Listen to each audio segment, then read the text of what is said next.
So, medyo atras naman tayo ng onte. Sino mga naging influences mo sa music and music production?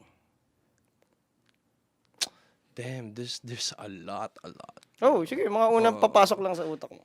Earth, Wind yan. Oh, Earth, Wind, Fire me too. yan. Arreglo, 10 out of 10, 10 out of 10. And Prince, Morris White, no? Morris White, lahat ng white. Very white, man. White din, oh. Pero, ayan, sila Prince Baby talaga. Kitang-kita sa'yo yung Prince. Prince and Babyface yan. Parang, nagigigil ako sa mga artist na yan. Tol. Gusto ko sila i-shake your hands. Sa tingin mo, anong meron sa kanila kung bakit sila nga yung mga ganong klase ng artist ba? Or producers?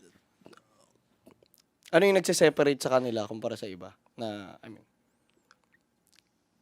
Siguro yung comprehension ko. Kasi nagre-resonate siya sa comprehension ko. Kung paano ko ma-process kung ano yung gusto kong tunog. Alam mo yun? And yung expectation ko is parang, alam mo yung nakikinig ka ng album, tapos dun sa fifth song, parang magigets mo na yung tunog ng album. gets. And sinet up yun nung first 5 songs. Tapos dun sa 6 song mo, parang ganun, meron ka ng expectation. And nababali pa Babalihin rin. nila yun. Bali pa. And it feels like a movie. You know? Ano nga ulit yung tanong? Hindi, yun nga, sino influences mo lang? Yeah. It feels like a movie. Anong meron dun sa kala Morris White ng Earth, Wind and Fire? At saka yung level ng enlightenment rin nila nararamdaman ko. Totoo. Dun sa level nung pag-create nila ng music without bounds and wala silang pake sa mga opinions. This is my sound, you know. Kung titignan mo rin talaga kahit full from production to lyrics ng Earth, Wind and Fire talaga, alam mo talagang na hindi sila sumusunod sa rules. Pero may kwento ko lang in relation lang sa unang sagot, sa unang tanong, tsaka dito sa sinagot mo na Earth, Wind and Fire.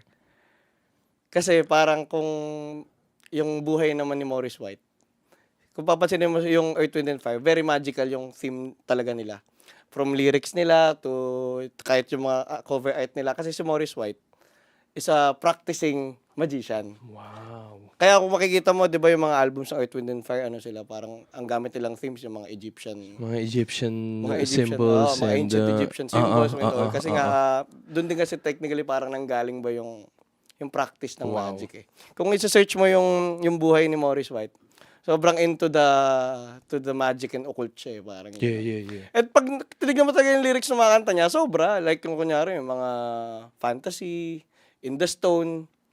Like, it really talks about magic eh. Pero parang hindi magic on a sense na parang Harry Potter na ganyan-ganyan. Pero siguro yung real magic na kung ano man yun, pwede na nang i-research na lang yun sa inyo. Oo, kayo na yan.